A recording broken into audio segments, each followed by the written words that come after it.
যেই মাসের একটি নফল ইবাদত মওলাই কারীমের দরবারে অন্য মাসের ৭০টা ফরজের থেকে আরো বেশি দামি। সুবহানাল্লাহ। যেই মাসে যদি কোনো রোজাদার ব্যক্তিকে ইফতার করা হয়, আমার নবী বলে মান আসামা ওয়া আফতারা রাজুলান বিশারবি মাইন আও লাবানিন আও তামারিন সাকাল্লাহু হাউজি। পবিত্র রমাদানুল মুবারকে সারা দিন রোজা রাখার কারণে আল্লাহর সন্তুষ্টি অর্জনের জন্য যদি কোনো ব্যক্তি একজন ইমানদার রোজাদার ব্যক্তিকে সামান্য পানি দিয়ে, সামান্য দুধ দিয়ে, সামর্থ্য অনুসারে একটা খেজুর দিয়ে অল্প পরিমাণে কোনো ইমানদার ব্যক্তিকে ইফতার করায়, আমার নবী বলে আমার আল্লাহ ওয়াদা দিয়েছে হাবিব আপনি হাবিবে পাকের হাউজে কাউসার আমার আল্লাহ তাআলা কিয়ামতের ময়দানে ওই বান্দাকে পান করাবে। সুবহানাল্লাহ। সম্মানিত সুধী, আমি আপনাদের সামনে সূরা কাউসার তেলাওয়াত করেছি, কুরআনুল কারীমের সবচেয়ে ছোট সূরা। এই সূরার থেকে ছোট সূরা আর কুরআনুল কারীমের মধ্যে নাই। যেই সূরার মধ্যে মাত্র ৪২টি হরফ। বলেন কয়টি হরফ?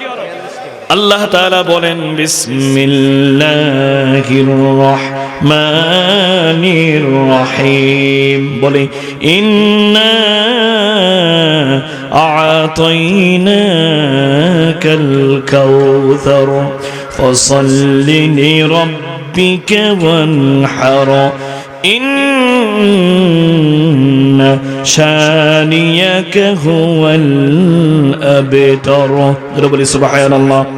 সূরা কাউসার এই পর্যন্ত দুইবার তেলাওয়াত হলো। দুইবারে কত হরফ?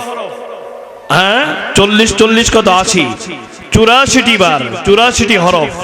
৮৪টি হরফের এক একটি হরফের বিনিময়ে মওলাই কারীম যদি একটি নেকিও প্রদান করেন তাহলে ৮৪০টি নেকি আমাদের আমলনামায় লিপিবদ্ধ করেছেন কে?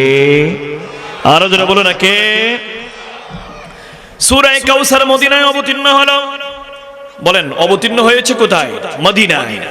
আমার নবী মক্কায়, কোরআন মক্কায়। আমার নবী মদিনায়, কোরআন মদিনায়। আমার নবী হেরা গুহায়, কোরআন হেরা গুহায়। আমার নবী জাবালে নূর, জিবরাইল আমিন জাবালে নূরে চলে যায়। আমার নবী ৬০০০ ফুট উপরে মক্কাতুল বাইতুল্লাহ শরীফ থেকে প্রায় ৫ কিলোমিটার দূরে ৬০০০ ফুট উপরে গারে সাওর, যেই পর্বতের মধ্যে হিজরতের রজনী আল্লাহর প্যারা নবী সাইয়্যিদিনা আবু বকর সিদ্দিককে নিয়ে রাত কাটালেন। নবী আমার সেই পাহাড়ের উপরে আমার আল্লাহ কোরআনও সেখানে পাঠায়া দেয়। আমার নবী খাদিজার ঘরে, কোরআন খাদিজার ঘরে। আমার নবী আয়েশার ঘরে আরাম করি। আমার আল্লাহ বলে জিবরিল যাও, আমার বন্ধু যেখানে যেখানে আমি আল্লাহর কোরআনও সেখানে সেখানে অবতীর্ণ করবার সিদ্ধান্ত আমি আল্লাহ নিয়েছি। সুবহানাল্লাহ। আমার নবী, আপনার নবী মদিনায় গেলেন। মদিনায় যাওয়ার পরে মদিনার বিখ্যাত একজন কাফের, ওই শয়তান, ওই দুশমনের নাম ছিল আস বিন ওয়াইল। আস বিন ওয়াইল, আস বিন ওয়াইল প্যারা নবীর সন্তান ইন্তেকাল করেছে সাইয়্যিদিনা আবুল কাসেম।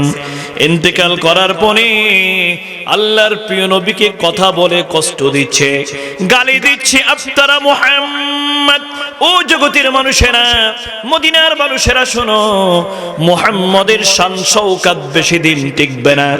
মুহাম্মদের মা নাই, মুহাম্মদের বাবা নাই, মুহাম্মদের দাদা নাই, মুহাম্মদের চাচা নাই, মুহাম্মদের খাদিজাও নাই, তাইয়্যিব নাই, তাহির নাই, ইব্রাহিম নাই, আবুল কাসেম নাই। একদিন মুহাম্মদের মৃত্যুবরণ হবে।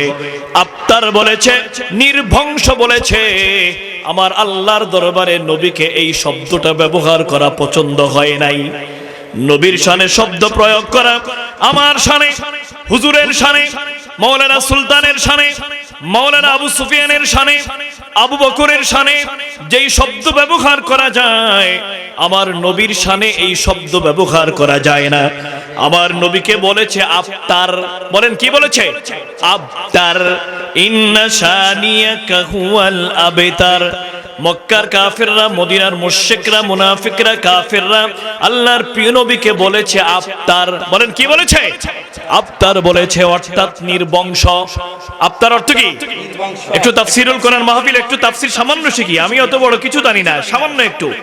আফতার মানে নির্বংশ, অর্থাৎ যার ইন্তেকালের পরে তার নাম নেওয়ার মতো কেউ থাকে না, তাকে মক্কার মানুষেরা, মদিনার মানুষেরা গালি দিত, আফতার বলে। বলেন কি বলে? আফতার বলে। আল্লাহর দরবারে এই কথাটা পছন্দ হয় নাই। যদি বলে আল্লাহু আকবার।